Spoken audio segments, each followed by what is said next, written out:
हरियाणा के अंदर जो विधानसभा चुनाव हैं उनकी हलचल जो है वो शुरू हो गई है। 3 महीने में जो है विधानसभा चुनाव हरियाणा के अंदर है और इसी के चलते फिलहाल हमारे साथ जो है हरियाणा के भारतीय जनता पार्टी के उपाध्यक्ष जो हैं वो जील शर्मा जी हमारे साथ हैं। सर, सबसे पहले जन्मदिन की बहुत-बहुत शुभकामनाएं। धन्यवाद, साधुवाद, आपका आभार है। सर, सबसे पहले क्योंकि आप गुरुग्राम लोकसभा के अंदर हैं, तो और विधानसभा से जो है दावेदारी है आपकी, तो आप कहाँ देखते हैं फिलहाल गुरुग्राम को आपके हिसाब से 10 साल से जो है भारतीय जनता पार्टी की सरकार है यहाँ पर, तो किस तरीके से देखते हैं आप? 10 साल में गुरुग्राम को अच्छे से हमने बदलते हुए, हालात बदलते हुए देखा है। गुरुग्राम ऐसा था कि जैसे मुझे अगर मान लो साउथ सिटी 1 से अपने घर की तरफ आना होता था तो मेरे को 1-1 घंटा लगता था। तो जाम की समस्या को भारतीय जनता पार्टी की सरकार ने समाप्त किया है। चाहे वो हिरोना चौक का निर्माण हुआ हो, चाहे राजीव चौक का निर्माण हुआ हो, चाहे सिग्नेचर टावर चौक का निर्माण हुआ हो, चाहे इफ़को चौक का निर्माण हुआ हो। इसी प्रकार से अगर शहर के अंदर की बात करते हैं तो चाहे सुखराली का फ्लाईओवर की बात करें, चाहे हम अतुल करियारा चौक पे अंडरपास और फ्लाईओवर की बात करें, तो इस विषय में भारतीय जनता पार्टी की सरकार ने जन सुविधाओं के लिए लोगों को जाम का सामना ना करना पड़े उस विषय में बहुत अच्छे से काम किया है। इसके अलावा अगर आप देखते हैं तो गुड़गांव ज़िले की अगर हम बात करते हैं तो गुड़गांव ज़िले में भारतीय जनता पार्टी की सरकार आने से पहले जो केएमपी था वो रेत का ढेर था, शुरू नहीं हो पा रहा था। इसी प्रकार से द्वारका एक्सप्रेस वे वो कभी शुरू नहीं हो पा रहा था। इसी प्रकार से आगे हम बात करते हैं तो गुड़गांव में इस प्रकार की ट्रैफिक सुविधाओं को ध्यान में रखते हुए अपनी हमारी भारतीय जनता पार्टी की सरकार ने केएमपी का निर्माण कराया, बॉम्बे एक्सप्रेसवे का निर्माण कराया। आज बॉम्बे जाना इतना सुगम हो गया है कि आप गाड़ी से जाने की, आपको हवाई जहाज से जाने की ज़रूरत है, आप गाड़ी से बड़े आराम से पहुंच सकते हैं। इसी प्रकार से छोटा और बड़ा हाईवे, मतलब सबसे छोटा लेकिन सबसे चौड़ा हाईवे द्वारका एक्सप्रेसवे लोगों की सुविधा के लिए बनाया गया। तो ऐसे बहुत से काम जन सुविधा के लिए हमने किए हैं। इसके अलावा अगर हम महिलाओं की, बेटियों की बात करें तो हर 20 किलोमीटर पे कॉलेज, बेटियों के लिए, बहन बेटियों के लिए कॉलेज का निर्माण कराया है। हर सुविधा देने के लिए, चिकित्सा देने के लिए आपको मेडिकल कॉलेज, हर जिले में मेडिकल कॉलेज का निर्माण किया है। गुड़गांव में भी शीतला माता के नाम से मेडिकल कॉलेज बन रहा है, 70-80% निर्माण उसका पूरा हो गया। तो इस तरह से चिरायु कार्ड लोगों को देने का काम किया सरकार ने। मतलब एक से एक हट के काफ़ी अच्छे डेवलपमेंट के काम किए हैं, परंतु चूँकि विकास एक बड़ी सतत प्रक्रिया है। डेवलपमेंट को आप एक बार करेंगे और उसके बाद में फॉरएवर के लिए समाप्त समस्या हो जाएगी, ये नहीं होता है। गुड़गांव में बेसिकली दो तीन तरह के लोग आए और घनत्व तो भारी संख्या में गुड़गांव में बढ़ा। गुड़गांव में पैसे वाले लोग आए, वो तो सेक्टरों में बस गए, लेकिन जितना पैसे वाला व्यक्ति आता है उसके 4 गुना 5 गुना आप मध्यम वर्गीय या मतलब काम करने वाले, छोटे स्तर पे काम करने वाले लोग भी, कर्मचारी भी आते हैं। अब वो जो कर्मचारी आते हैं उनकी जेब में इतना पैसा नहीं होता कि वो सेक्टर में प्लॉट ले लें। तो अल्टीमेटली गुड़गांव में अनअप्रूव्ड कॉलोनियों का निर्माण धड़ल्ले से हुआ और वो होना भी स्वाभाविक था। इसको कोई नहीं रोक सकते, आगे ना पिछली सरकार रोक पाई, ना आगे आगे भी नहीं रुकेगा। एक कोठी में जो रहता है उसको 5 आदमी काम करने के चाहिए, वो 5 आदमी काम करने वाले रुकेंगे कहाँ? कहीं ना कहीं तो स्थान उनको चाहिए ही गा। तो इस नाते से हुआ। अब क्या है कि जब अवैध कॉलोनी कटी तो उस वक्त अपेक्षा ये सोच के करी गई थी एक घर में 4-5 लोग रहेंगे, तो 4 इंची का सीवर लाइन डाल ली और उस सीवर लाइन को प्राइवेट तौर पे डाला। प्राइवेट बिल्डर जो कॉलोनी काट रहा था या कॉलोनी में रहने वाले लोगों ने अपने पैसे इकट्ठे करे और वो लाइन डाल दी। अब क्या है कि फिर वो कॉलोनियाँ रेगुलर हो गई, रेगुलर हो गई, नक्शे पास हुए, तो 4-4 मंजिल के घर बन गए। जहाँ 4 आदमी रहने चाहिए थे वहाँ 20 आदमी रह रहा है। तो आप बताइए, जो 4 इंची का सीवर का पाइपलाइन जो डली थी वो उसकी कैपेसिटी इतनी थी ना, तो उससे 5 गुना कैपेसिटी होगी। इस नाते से दिखते हैं सीवर ओवरफ्लो की, पीने के पानी की, क्योंकि पीने का पानी उसके साथ कहीं ना कहीं कनेक्ट हो जाता है। जब हम शक करते हैं, मोटर चला के खींचते हैं पीने के पानी को। शर्मा जी, मैं जो बताना चाह रहा हूँ सुनिए, ये समस्याएं आई, इन समस्याओं का समाधान सरकार ने धीरे धीरे करके कॉलोनियों को रेगुलाइज करने का काम किया। और मैं समझता हूँ कि इस 10 सालों में बहुत कॉलोनी गुड़गांव की रेगुलाइज हुई, ताकि लोगों को सरकार का पैसा लग के सुविधा मिल जाए। और उसमें ये मैंने जैसे कहा, सतत प्रक्रिया, उसमें काम हो भी रहा है, लेकिन 100% हो गया ऐसा मैं नहीं बोल सकता। लोग आज भी बहुत सी कॉलोनियों के लोग थोड़े से परेशान हैं, सीवर की ओवरफ्लोइंग से परेशान है, पीने के पानी की भी समस्या है और थोड़ी सड़कों की भी समस्या है। लेकिन भारी संख्या में जो अप्रूव्ड थी वहाँ पे काम तो हो गया, जहाँ अनअप्रूव्ड है वहाँ भी काम बाकी है। या 900 मीटर का दायरा है, अपना शीतला कॉलोनी है, अशोक विहार फेज 3 हो गया, हमारा राजीव नगर, ये बेल्ट है, ये थोड़ा सफर कर रही है क्योंकि कोर्ट में, हाई कोर्ट में केस है। तो बाकी जगह काम हुआ है और जो रह गया उसमें काम हो रहा है, ऐसा नहीं है, काम भी हो रहा है। तो इस नाते से हम ये कह सकते हैं कि पूर्ण रूप से संतुष्ट नहीं, लेकिन लोग संतुष्ट हैं, लोग नियत पे भरोसा करते हैं।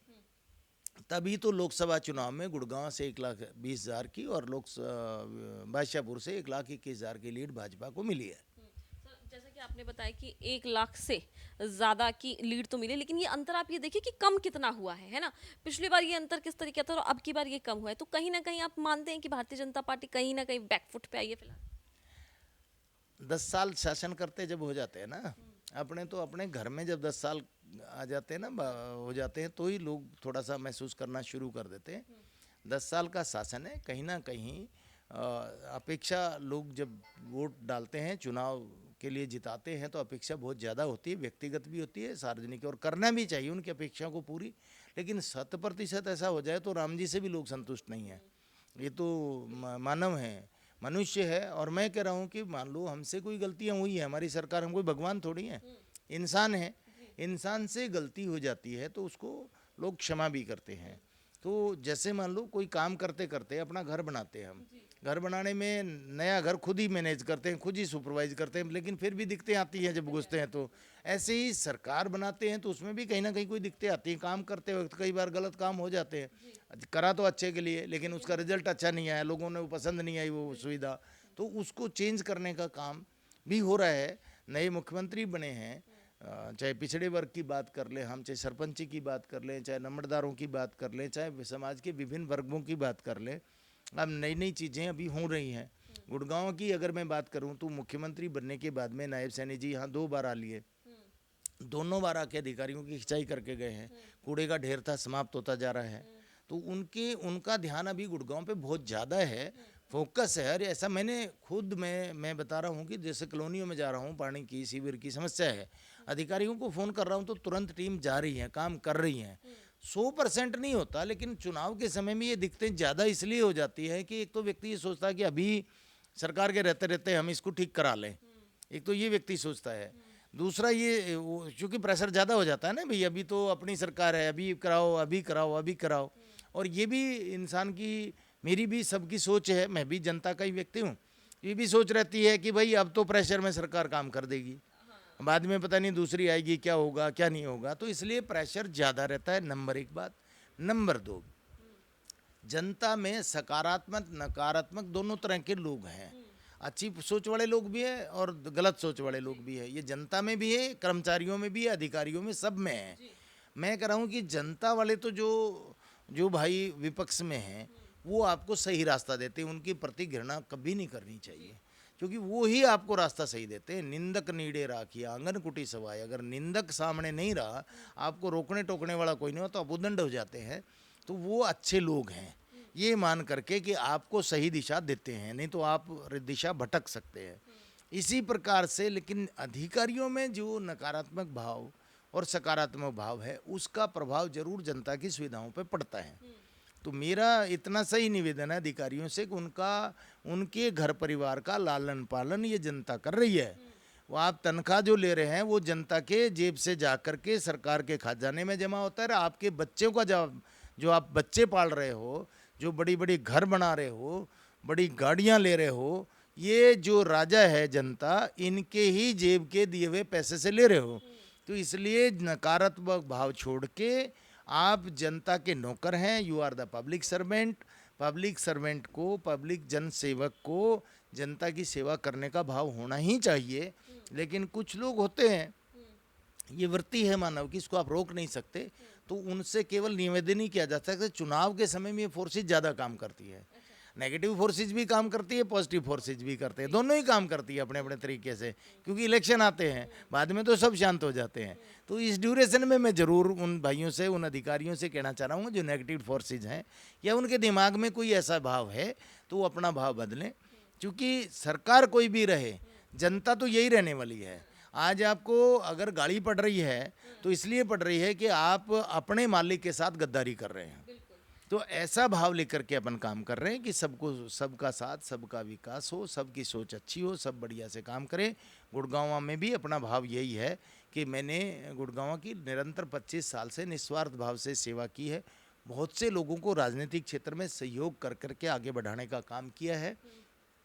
ये जरूर है कि पहले की और आज की राजनीति में थोड़ा अंतर आया है, ये पॉलिटिकल इन्वेस्टमेंट का अंतर आ 25 गया। साल आपको हो गए हैं ना राजनीति के अंदर जनता की सेवा करते हुए, तो आपने कई वो समय भी देखा होगा जब यहाँ पे कुछ भी नहीं था, और आज भी देख रहे हो, और उम्मीदें क्या करते हो कि आने वाले समय में गुरुग्राम की जनता को ये सुविधाएं की ज़रूरत है, ये सुविधाएं मिलनी, और ये मूलभूत भी हैं, और इनके बिना गुरुग्राम की जनता, जो वोटर्स हैं या फिर ये कहें जो आम नागरिक है, उनकी बात नहीं चल सकती या फिर उनका गुजारा नहीं हो सकता।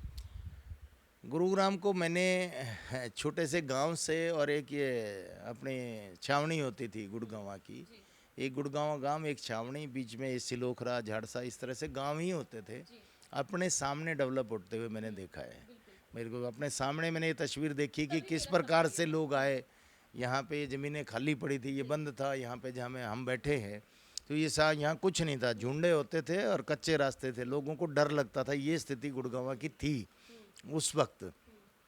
तो मैं ये कहना चाह रहा हूँ कि जैसे जैसे बाहर से लोग आए तो ये गुड़गांव गांव से इसको मिलेनियम सिटी, इसको साइबर सिटी का जो नाम दिया गया, जो बाहर से लोग आए, यहाँ का मूल पेरेंटल जो व्यक्ति मूलवासी है वो बहुत सॉफ्ट है, शांति प्रिय है। इस नाते से बाहर से लोगों ने आकर के, चाहे वो इंजीनियर्स आए, अच्छे अच्छे डॉक्टर्स आए, अच्छे अच्छे साइंटिस्ट आए, और बहुत से लोग यहाँ पे आए, और सब ने आकर इस गुड़गांव को साइबर सिटी और मिले, चाहे बिल्डर आए, चाहे इंडस्ट्री आई, मारुति आई, तो बड़ा डेवलपमेंट गुड़गांव का वो अपने सामने होते हुए देखा है। और लोगों ने इसका नाम उपनाम भी बदलते हुए मैं नहीं देखा है। गुड़गांव से साइबर सिटी, मिलेनियम सिटी इसका नाम रखा गया, तो वो मैंने अपने जीवन में देखा है। वर्तमान में जिस प्रकार से गुड़गांव का घनत्व तो बढ़ा है, उस हिसाब से गुड़गांव का विकास, मेरे को ज़्यादा झूठ बोलने की आदत नहीं है, कहीं ना कहीं नाराज़गी लोगों में है। जो अपेक्षा, जो सुविधाएं वो सोच रहे हैं, उसमें कहीं ना कहीं कोई ना कोई बीच में रुकावट आ जाती है। और ये मैंने कहा कि ये दोनों बात काम करती है, नेगेटिव और पॉजिटिव फोर्सेस जो काम करती हैं। दूसरा एक ये भी है कि मेरी धारणा है मैं अच्छा काम करवाऊँ, लेकिन काम करवाते वक्त या योजना बनाते वक्त उसमें कोई कमी रह गई है तो उनको ठीक किया जा रहा है। मेरी सोच में गुड़गांव काफ़ी डेवलप हुआ है, परंतु जो गुड़गांव में जो पैसे वाले लोग हैं, और गुड़गांव महंगा शहर बहुत है, गुड़गांव में जो पैसे वाले लोग हैं उसी अनुपात में उनसे ज़्यादा मध्यम वर्गीय लोग रहते हैं, उनकी तरफ ध्यान देने की ज़रूरत है। अगर भगवान ने कृपा करी और मेरी पार्टी ने मुझे टिकट दिया तो जीत संभव है, जीत 100%, लाखों वोटों से अपन जीतेंगे, क्योंकि मेरे प्रति लोगों में एक धारणा है, और जो मैंने अपने आप को जीवन को ना सोने की तरह तपाया है। मैंने मेरे अपने जीवन में मैंने कभी लालच नहीं किया, लोभ नहीं किया, भ्रष्टाचार नहीं किया, ईमानदारी से काम किया, लोगों की ईमानदारी से सेवा करता हूँ, अधिकारियों के साथ ईमानदारी से। जब मैं ईमानदार हूँ तो अगले वाला मेरी बात सुन लेता है, तो इस कारण से लोगों में मेरे प्रति सहानुभूति है। तो टिकट मिलने के बाद मैं जीत, और एक और सबसे बड़ी बात है कि मैं किसी एक बिरादरी का नहीं हूँ। लोग कोई पंजाबी बिरादरी की बात करते हैं, कोई ब्राह्मण बिरादरी की बात करते हैं, जाट समाज, जाट बिरादरी की बात करते हैं, अलग अलग बिरादरियों की बात करते हैं। जीएल शर्मा किसी एक बिरादरी की बात ही नहीं करता। पिछले लगातार आप स्वयं देखने वाले हैं, पिछले लगातार वर्षों से सामाजिक समरसता, लोगों समाज में समरसता है, समाज, सब लोग समाज आपस में जुड़े हैं। ये काम मैंने ही किया है गुड़गांव में, किसी ने शुरू नहीं किया, मैंने ही शुरू किया, और मैं ही उसको हर साल अंजाम देता हूँ। हर साल सामाजिक समरसता सम्मेलन करता हूँ, 36 बिरादरी को इकट्ठी करता हूँ, 36 बिरादरी का सम्मान कर एक दूसरे से कराता हूँ, ताकि दूसरी जो समाज है, दूसरी जो बिरादरियाँ, वो भी एक दूसरे के फंक्शन में एक दूसरे को बुलाए और सामाजिक समरसता बने। तो मेरे साथ ये भी है कि मैं सामाजिक समरस आदमी होने के कारण से, सर्व समाज का आदमी, मैं तो कहता हूँ कि जो मेरे दलित भाई हैं वो कहते हैं जीएल हमारे समाज का है, हमारे पिछड़े वर्ग के भाई वो कहते हैं जीएल हमारे समाज का है, हमारे जर्नल भाई कहते हैं हमारे समाज का है। मैं तो जड़ी पंजाबी भी बोले ना तो पंजाबी सानू कहते ने साडा भी आया।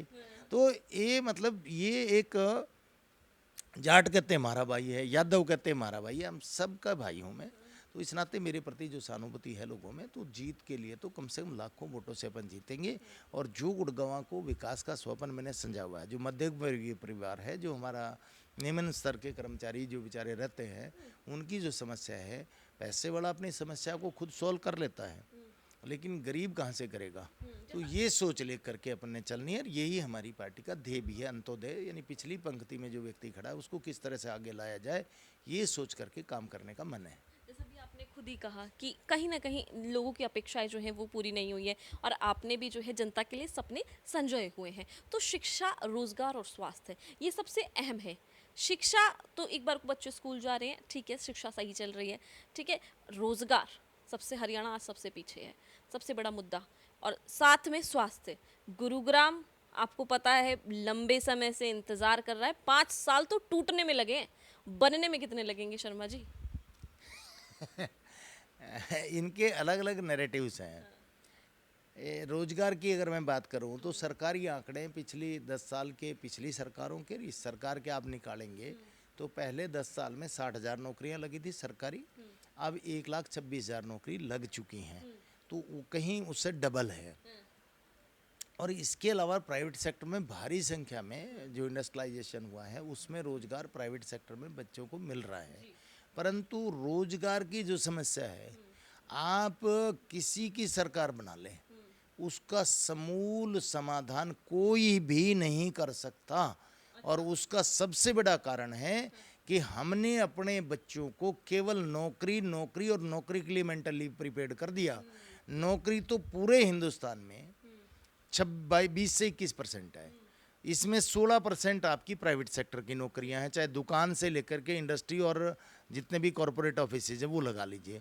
5 से 6% आपकी सरकारी नौकरी है, केंद्र और प्रदेश दोनों मिला के। अब आप कितने बच्चों को आप कह रहे हैं कि बेटा पढ़ ले नौकरी कर लेगा, बेटा पढ़ ले नौकरी कर लेगा, उसको पढ़ाई इसलिए करा रहे हो कि वो नौकरी करेगा। तो वो नौकरी कैसे कर पाएगा जब है ही 21-22%। तो कोई अलादीन का चिराग लेके कोई मुख्यमंत्री या सरकार बदलेगी, वो बना देगी क्या?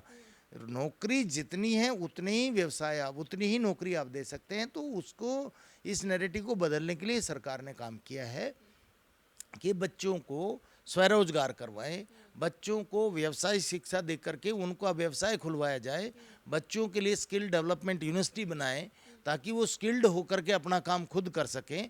और आप अगर ध्यान करेंगे तो जैसे हमारा तो समाज ही टेक्निकल समाज था पहले, हमारा सेन समाज का भाई केस कला का काम कर उसका बेटा नौकरी, मतलब नौकरी की सोच ही नहीं रखता था। किसान का बेटा, मैं किसान का बेटा हूँ, मेरे पिताजी ने मेरे को हल पकड़ा दिया था, मैंने रैंट खूब चलाया है, हल खूब चलाया, मैंने ट्रैक्टर खूब चलाया, मैंने मतलब मेरे को उस काम में एक्सपर्ट कर दिया। इसके बाद में अगर मेरा प्रजापति समाज का भाई है तो बर्तन बनाना, मेरा विश्वकर्मा समाज का भाई है तो वो फर्नीचर बनाना, यानी स्वर्णकार है तो वो आभूषण बनाना। ये हमारा सारे समाज टेक्निकल समाज थे। वृत्ति ऐसी आई कुछ समय में कि ये उस एजुकेशन पॉलिसी का जो लॉर्ड मैकाले दे के गया इस देश में, ऐसी वृत्ति आई कि सब ने ये सोच लिया कि नौकरी से बढ़िया कुछ है नहीं, कि उसमें एक्स्ट्रा इनकम हो जाती है। भाई तनख्वाह तो मिलती साथ में और माल भी आता है, धन आता है। इस नाते से हमने नौकरियों के लिए बच्चों को मेंटली प्रिपेयर्ड कर दिया।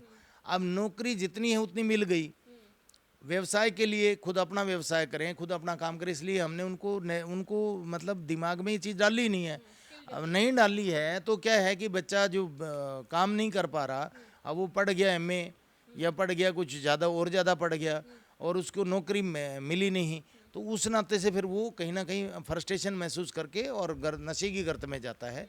इस नाते से मेरा सबसे अनुरोध है, लॉर्ड मैकाले की शिक्षा पद्धति को भारतीय जनता पार्टी की सरकार ने, वर्तमान सरकार ने बदलने का काम कर रही है, ताकि गुणवत्ता परक शिक्षा हो और टेक्निकल शिक्षा हो और लोग अपना काम स्वयं करने में सक्षम हो सके, तभी इस चीज़ की समस्या का समाधान संभव है। नंबर 1 बात। नंबर 2, जो आप शिक्षा की बात कर रहे थे, रोजगार की बात में मैं आपको करूं, कलयुग में पहले जो नौकरियां मिलती थी, इससे पहले जितनी सरकारें रहीं, सबको पता है, सूचियां बनती थी, लिस्ट बनती थी या पर्ची चलती थी, और मिलती किसको थी? मैं, मेरा परिवार, पहले मेरे बेटे, फिर मेरा परिवार, परिवार में आ गए भाई पूरे परिवार में जो भी हैं, उसके बाद में भाई बंधु, फिर मित्र, है ना, फिर मेरा जो डेड स्पॉट है वो। तो मैंने जो लिस्टें बनती थी वो राजनेता के इर्द गिर्द के लोगों के लिए, उसके परिवार के लिए, मामा फूफा जीजा साड़ा, ये बनती थी। सरकार ने, भारतीय जनता पार्टी की सरकार ने आकर इस नैरेटिव को तोड़ा, जबकि बड़ा जोखिम भरा काम था, लेकिन तोड़ा उसको, और बच्चों में विश्वास दिलाया कि भाई अगर आप पढ़ोगे तो आपको नौकरी मिलेगी। और निसंदेह बच्चों में एक विश्वास आया कि हमको अच्छी एजुकेशन लेंगे, हम मेरिटोरियस होंगे तो हमको नौकरी बिना पैसे के मिल जाएगी, ईमानदारी से मिल जाएगी। ये काम हुआ। कॉलेजेस मैंने जैसे बनाया, ये शिक्षा की चिकित्सा, अब शिक्षा की बात कर लेते हैं, हर जिले में एक एक मेडिकल कॉलेज बनाने का काम किसने किया? भाजी, हमारे यहाँ गुड़गांव में भी शीतला माता मेडिकल कॉलेज 70-80% काम हो गया, बना है। ऐसे ही गुड़गांव में जो आप मुद्दा उठा रहे थे, जिधर आपका ध्यान है उधर मुझे जाना ही पड़ेगा, नहीं तो फिर आप नाराज हो जाएंगे। गुड़गांव में हॉस्पिटल क्यों नहीं बना, इस विषय को आप जरूर, जैसे आप कह ही रहे थे कि 5 साल तो तोड़ने में लग गए। पहले ये सोचा गया, ये छोटी जगह थी, पहले ये सोचा गया था 100 बेड का हॉस्पिटल अपन बना लेंगे। फिर बाद में ध्यान में आया कि गुड़गांव की ज़रूरत ज़्यादा है, तो अधिकारियों ने इसको 200 का किया, फिर अधिकारियों ने 300 का, फिर 500 का। अंततः निर्णय लिया गया कि जब बनाना ही है तो साइड में एजुकेशन डिपार्टमेंट की एक जगह थी, यहाँ पे एक सीनियर सेकेंडरी स्कूल होता था, उसकी जगह थी कि भाई इस जगह को भी अगर मर्ज कर लेते हैं, क्योंकि स्कूलों के तो नियम बन गया ना, अब आप +2 आधा एकड़ में बना सकते हैं या 1 एकड़ में, ऐसा नियम बन गया अर्बन एरिया में। तो ज़मीन ज़्यादा थी, वो इस ज़मीन को अगर इसके साथ जोड़ देते हैं तो यहाँ 500 से 700 बेड का हॉस्पिटल हो सकता है। तो भूमि का स्थानांतरण किया आपस में, वो एजुकेशन से हेल्थ डिपार्टमेंट को भूमि स्थानांतर हो गई है। उसके बाद में अब ये जो 100 बेड का स्वप्न लेके चले थे, वो 700 बेड का हॉस्पिटल बनने जा रहा है। इसके लिए CPWD, केंद्रीय PWD डिपार्टमेंट को टेंडर हो गया है, DNIT उसकी बन रही है। उसमें टेक्निकलिटीज़ होती हैं, जब आप किसी संस्था को तो आपने कर दिया, लेकिन टेक्निकलिटीज़ होती है कि भाई वो पूरी फॉर्मेलिटी करके ही उसका शिलान्यास होगा। अगर बीजेपी को पॉलिटिकल लाभ लेना होता, लोकसभा चुनाव से पहले एक पत्थर ही तो रखना था, हो गया शुरू, सबकी बोलती बंद हो जाती। लेकिन झूठ नहीं बोला, जब तक टेक्निकलिटीज़ पूरी नहीं हो जाए, जब तक शिलान्यास नहीं होगा। तो इसलिए कमल गुप्ता जी आए थे पीछे, स्वास्थ्य मंत्री, इस विषय में अभी सारी टेक्निकलिटीज़ की जो फॉर्मेलिटीज़ वो पूरी हो रही हैं। जिस दिन हो जाएगी, मुझे लग रहा है कि जल्दी इसका हम शिलान्यास करके इसको बनाएंगे। इसके अलावा बस अड्डे पे ट्रांसपोर्ट मिनिस्टर 15 दिन पहले आए थे, तो उसका नवीनीकरण के लिए भी सारा सिस्टम बैठ गया है।